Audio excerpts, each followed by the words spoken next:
Welcome in, friends. Sarah and I have a really, really fun episode. Well, at least we think so. We're highlighting because guess what? It's almost the 4th of July in America. So we get to celebrate our history. Like, we're so excited. So stay tuned. You're listening to the Essential Oil Scoop podcast. We're here to help you confidently using essential oils in your daily life. No fluff, just real talk and practical tips. Each episode brings you education, inspiration, and of course, our scoop of the day. Let's elevate your wellness one drop at a time. Hi, you guys. Okay, I'm going to hand it over to Sarah. She does such a good job at explaining history. And we had this conversation, I want to say over a month ago now, Yeah. of how this would be a really cool topic to dive into because, we're celebrating a huge birthday, a huge, huge birthday in the United States this upcoming 4th of July. So, Sarah, I would love for you to just take the wheel. Well, first of all, happy 250th birthday. I was gonna say like anniversary. No, it's our birthday. It's like the birth of our nation. So like Mhm. happy 250 years to the United States, which, in the rest of the world, that might not seem like that long because a lot of countries, their histories are thousands and thousands of years and different things, but we became the United States 250 years ago, which is really amazing. It's really It's cool. so cool. Um, I had the privilege of living near Washington, D.C. for a few years, and specifically outside of Fredericksburg, Virginia. And Vicki and I were talking about Mary Washington, who is George Washington's mother, and Martha Washington, and like the whole Washington family. And so we were really discussing a lot of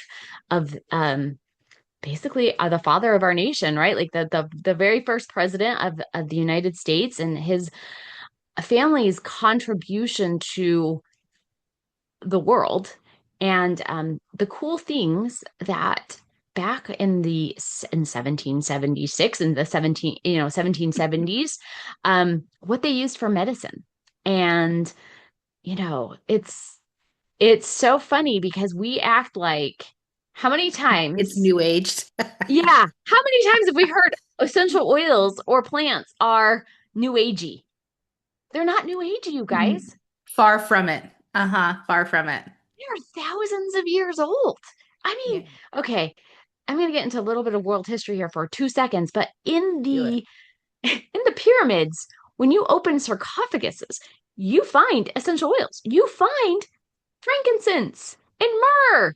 And guess what? You find out that like Cleopatra had this huge vat of that she would burn before she would come into the different when she was going down the Nile. She would burn this whole vat of lavender so they could smell her coming and they were prepared for her way in advance. Okay.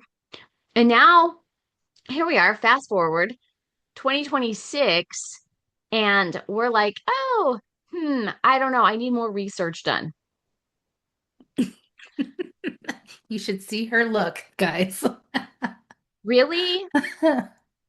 Okay. Because thousands of years of being used doesn't give you confidence, but you'll turn to a drug that was just developed in the last 3 years. And you're In going a to use lab. that faster Hmm. than you're going to use something that's plant-based that we've had for literally thousands of years, of generations of people have used. I Okay, mean, whatever. okay, let me interject real fast. And it blows my mind when people they're just narrow-minded still, right? We're here to open up your brain for a moment and realize a lot of OTCs are derived from Mother Nature. They're a derivative of. They take certain pieces of and then make it their own when Mother Nature has done that for us.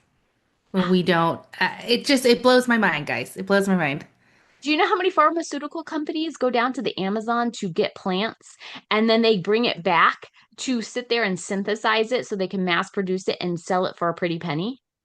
Do you know? Because it's actually astounding what they do. Hmm. I'm just Hmm. saying.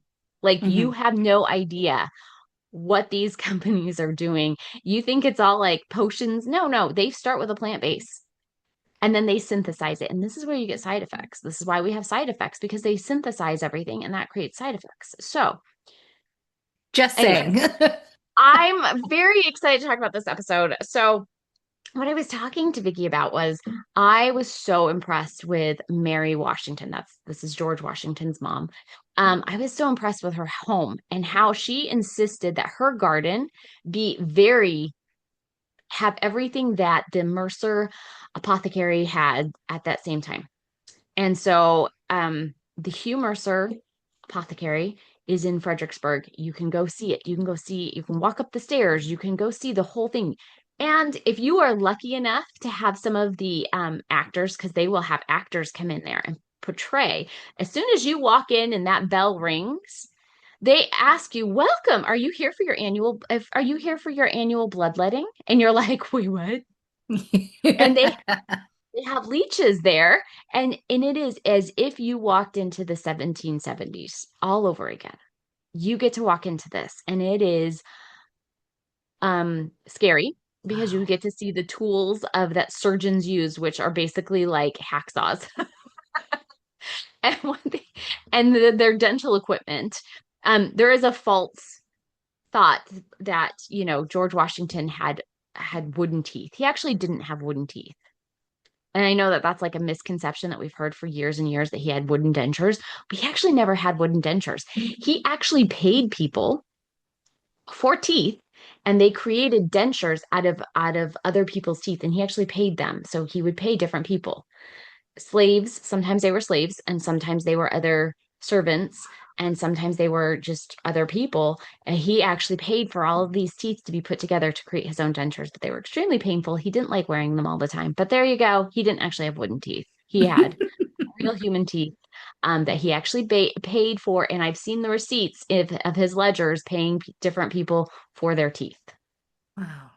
And So so this is amazing. And again, full circle here. We're celebrating in the States our 250th birthday. To some, that's not significant. To us here as Americans, it's huge, and we're so excited. So we're bringing this conversation to you because as George Washington's mother, she did her darndest to help everyone around her to live a better and healthier life using plant medicine. it's pretty Period. cool. And what are we She doing with doTERRA? We are using Mother Nature in these little brown bottles, in the supplements, in the products that we're consuming, because we understand the ability it has within us to help our bodies do the healing. Our bodies want to thrive when we give it the right things. So, Sarah, we're not sharing it with you, but we have a list. Sarah has a couple photos of a list of what's the word?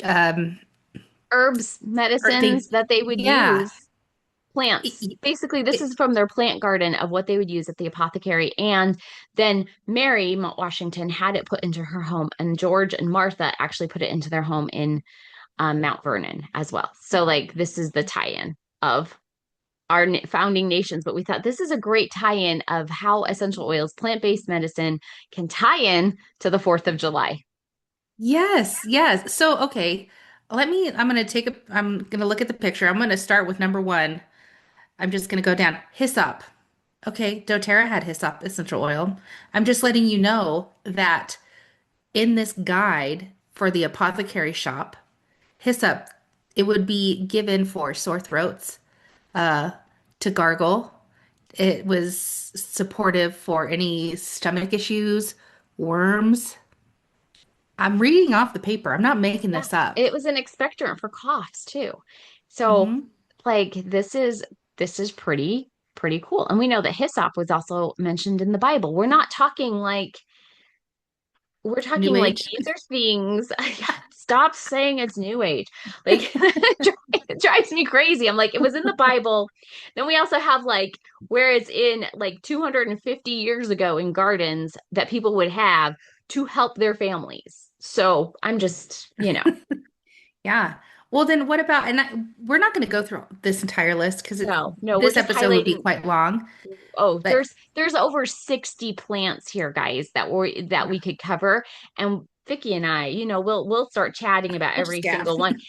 Guys, this would be like a 7 hour long thing if we did it. So we are only going to highlight just a few of our favorites off this list Mhm. that we think is really cool. But I'm going to highlight one that's actually not an essential oil, but that you guys all probably grow still to this day. How about violets? Do you guys grow violets in your own garden? Here's Not what yet. violets are good for: eye inflammation, head pain, purges the body of caloric humors. I'm not exactly sure what that means. I'm going to look that up later because I don't know what that means. Flurzy, liver jaundice, it's an emollient, which is really good for your skin. And it's also an expectorant, which helps you with Mhm. coughing and getting out that sputum, that's mucus that gets, when you're hacking your cough. But that's Mhm. something you probably have in your garden right now. You probably have out front in front of your house, you might even have some violets. And Mhm. here you go. Here's what you can use them for medicinally. Isn't that interesting? And we use them Yeah. just because they're pretty, right? The How many of us South, put definitely the East, definitely violets are more prevalent over there. And then Mhm. what about thyme? Thyme is right underneath that, Sarah. Like we have thyme essential oil. It's a tonic, antiseptic, bronchial and intestinal disturbances, cough, strengthens your lungs, purges the body from phlegm? phlegm. Thank you. Yeah. Back then, friends, we weren't even a thought at the moment, but these were used. But I love the connection. I love the fact that people before us weren't we're using Mother Nature as its intended purpose. Yeah. And this list, I mean, it has mullein, it has rue, it has foxglove, um, Plantain. chamomile. She's talking about German chamomile here Hmm? for flatulence, indigestion, sedative. It breaks stone. What is it? Stewing herb provokes sweat. I, it's so cool, guys. It is so cool. And now, like, we have our resources, right? Sarah and I talk about it all the time. We have the Essential Emotions book when we really want to dive into understanding what these oils can help us do on an emotional side of things. And then we have our resource for all things physical. We have the books, we have the internet. There is absolutely no excuse anymore to not know what your oils can do for you and support. Just none. Yeah. And like primrose, I remember when I was wanting to go into labor and my doctor suggested primrose oil. And Really? yeah, and this is they used it for nervous disorders, strengthens the brain, wounds, sedative, removes wrinkles and freckles. What? I have a ton of I, freckles. I just I I I just hope you're really impressed of thinking about that your plants are so like we have these, God gave us these plants hmm for our use, to put them to use. And like this has been used for hundreds and thousands of years. Like this has been used for so long, and we're so like on this whole like, oh, I want more testing done. I'm like, this has been done. Your great grandparents were doing this. Your great great grandparents. Oh I yeah. mean, if you go enough generations, I came over at my people came over on the Mayflower, for crying out loud. They were using this stuff. hmm This is not new age. This is not brand new. This is not new stuff. This is hundreds of years old, and people have been using it for so many years. Now, did they also use some things that we know are toxic today? Absolutely. I mean, back in the late hmm 1800s, people were using mercury all the freaking time to cure different things. And we know that mercury is poisonous. We can't have mercury, right? Yes. Am I going to say that every single thing that they would use for certain things was a good idea? No, no. Medicine has come long and far, and we do not bloodlet anymore. We don't put leeches on people. We don't slice open people and just let them bleed and hope to bleed the disease out. hmm But there are things that we can go back and go, hey, this was a good idea. Let's take your good ideas and run with them. Let's leave the bad ideas behind. But like, there are some things that, like, yeah, we know mercury's bad for us now, so we don't use that, which it's a Well, metal. So yeah. I I don't, mean, the same thing with emergency medicine, right? We have come leaps and bounds. I'm so grateful I live in the time I live in right now to have emergency medicine and aid when the time calls. But we're talking about fevers, stuffiness, things that our bodies can most likely naturally get rid of when given the right tools. They already started that for us. We don't have to deviate from what's been working. We can incorporate it. And you're already doing that because you're using doTERRA. Let's be honest. I'm on the second, so there's 3 pages to this. I'm on the second page, and what stuck out to me, because Sarah and I love this oil, is spearmint. Mhm. Like spearmint, just like any other peppermint, I feel like it grows in abundance. It's not hard to grow, and I'm saying that because I have a black thumb. It really is not hard to grow, but spearmint, it's stomach ache, diarrhea, nausea, headache, complaints. Yes, those are in the books that we have currently today. It will list all of that. What about fennel? I'm It's Sarah, it's what do you it's want to kind of highlight from mind this blowing when list? you look at it, isn't it? Like It I is. so like fennel talks about like easing the pains of a stone. So like think kidney stones, think liver, like gallbladder stones, right? Um, Hmm. Gout, jaundice, cramps, hic cough, which is a hiccup, right? Like we they just called it hic coughs right back then. Wheezing, and we know that we use fennel for these things today. I mean, we also use fennel for like stomach issues, and we use fennel other ways too. But like they were using fennel for different purposes. Um, Valerian. Let's talk about valerian for a second because valerian Oh, actually is valerian available. root? That's a Yeah, root, right? Hmm. yeah. That's actually available. The valerian oil is actually available in the UK market. But it's also in our Serenity sleep stick. That's what's in with Yeah. the Serenity. So like they're using it back then for sedative purposes. Hmm. I use that today for sedative purposes. Isn't that interesting?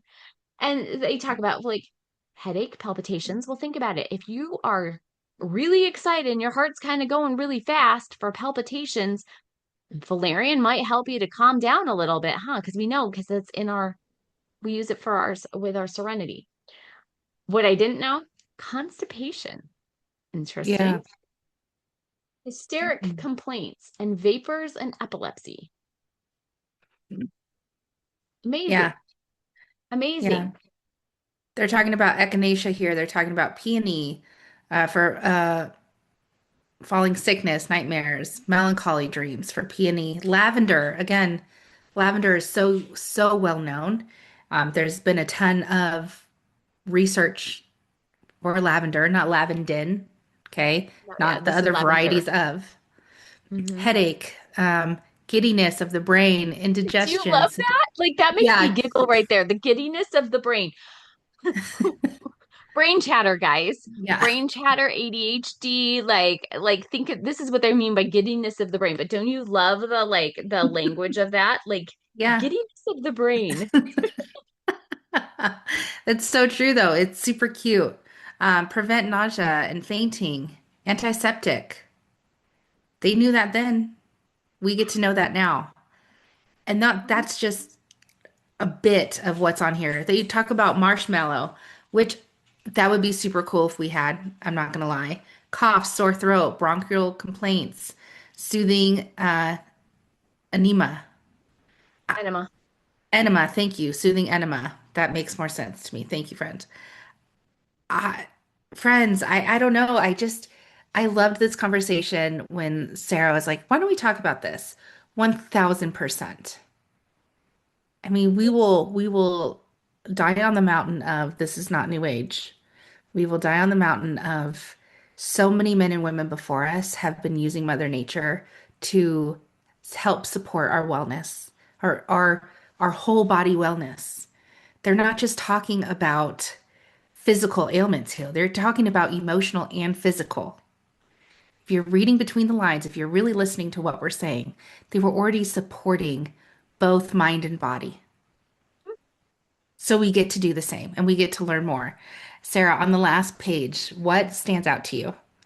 Oh my gosh. Okay, let me get to my last page here. I would say I want to talk about a little bit about lemon balm. Mm, Lemon balm, also we call it Melissa. Melissa. Just so Hmm. I'm sure you all have heard of Melissa, right? We've talked a little bit about Melissa in the past. Okay. This is in quotation marks, so I need you to think of it this way. Causeth mind and heart to be merry. Like the language. Don't you love the language? Yes, I love the Mind and accent you heart to be used. merry.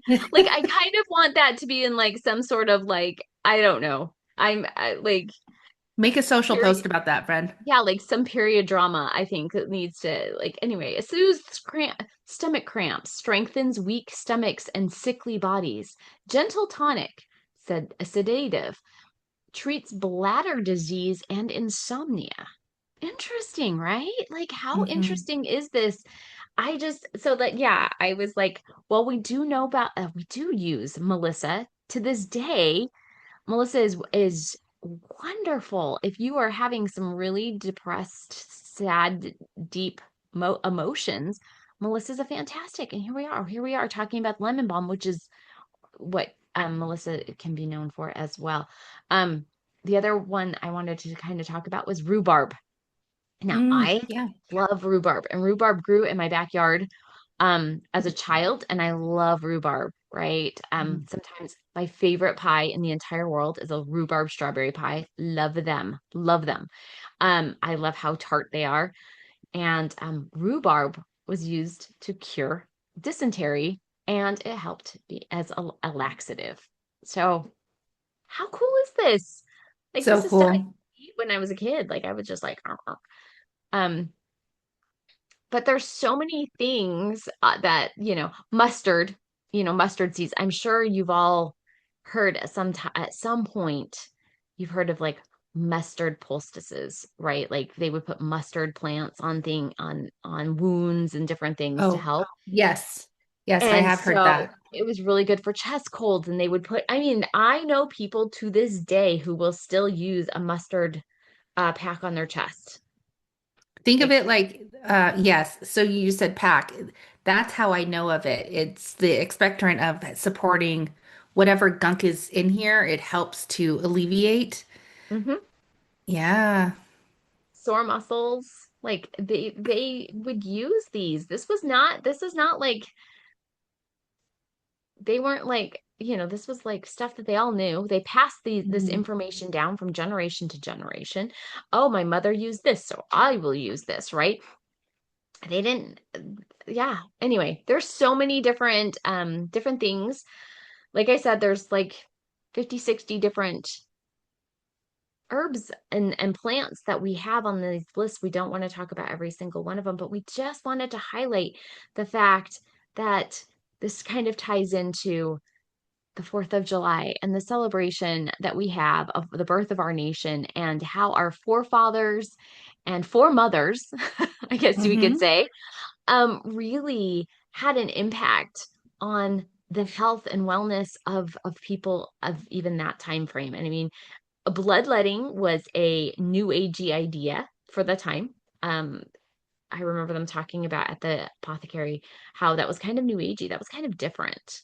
Like not everybody believed in bloodletting, but it became like this very popular thing. And man, it probably more harm than good. But I would say we have that today. Think about drugs that get recalled. I was That just about to go there. Like, have we changed that much in the sense of something's new, something's hip? Like, it became the fad. Does that always mean it is the best thing for us? no, Don't but know. there's been, I mean, I can think of in my lifetime several medications that have been recalled because of poor Uh-huh. testing. And they tested well for certain people, and then, oh, now it's like this fad thing. And then we find out all these side effects, and now we have to pull it off the market because it's so horrendous for people, right? Like Mhm.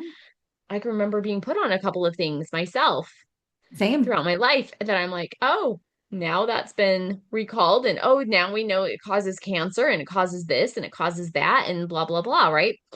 Oh yeah. So we know that there are some medications or some things, even today, that, we all get on the bandwagon of that aren't really good for us. And this is the same with bloodletting. Bloodletting was not good for, we know now. right? Hmm. The Hmm. idea behind it is not terrible. Think about it. They wanted to take out all the old blood, and then your body would start to produce new blood, and you would like feel New is better. clean, right? New is it's Right. not tampered with. And Hmm. so the idea behind it, I understand it. Is it the right idea? No, but I do understand why they what they were trying to accomplish. And I mean, think about it today. We give people blood transfusions. We give them blood to like try to help their bodies to produce what they need to produce, right? So we do similar things from that idea of bloodletting and leeches and all the things. But we have the world we live in today is amazing because we get to choose different parts that we want to participate in. We can Hmm. choose to use plant-based medicines that's been used for thousands of years, and you can integrate modern medicine with plant-based medicine, and you Yeah. can have this perfect world that our ancestors didn't get to have. We Yeah. get to have both. And we live in such an amazing time. And I'm so grateful for the freedoms that we have that we can choose. We have freedom in this country because these men, as no nation is perfect. I know our forefathers were not perfect men, but they were men of God that really tried hard. Hmm. And we we are the result of hundreds of years of trial and error. And our country is an amazing country because of it. And I'm so grateful that I get to live here. I'm so grateful that we have the freedoms that we have. I'm so grateful for the choices that we have here. We can choose to partake of modern medicine, and we can choose to partake of plant medicine and ancient medicine. Hmm. And I'm grateful for both. I Yeah. am grateful that we live in a time frame where my child has to be on modern medication or Hmm. she would die. Hmm. Yeah, and thank Jesus she has both Mhm. because she leans on both every single day. Every single day. Every single day, without fail. So, friends, happy 4th of July. Celebrate with your loved ones. Celebrate our nation. We we are in a perfect position. We love America here, and we're so grateful for all of our listeners across the world because you're all over the place. We appreciate you. Hopefully, this gave you just a little bit of insight into our history and the connection of 4th of July, our 250th birthday, and how plant medicine is not new aged. Okay, friends, we'll see you in the next one. Thanks for tuning in, and we hope you enjoyed today's episode and are feeling inspired to dive in even deeper into the world of essential oils. Want exclusive offers, content, and recipes? Click on the newsletter link in the show notes today. Looking for even more wellness inspiration? Dive into our previous episodes and stay in the loop by following us on Facebook, YouTube, and Instagram at the Essential Oil Scoop Podcast. Thanks for being a part of our essential oil family. And remember, hit the subscribe button to be notified every time we upload a brand new episode.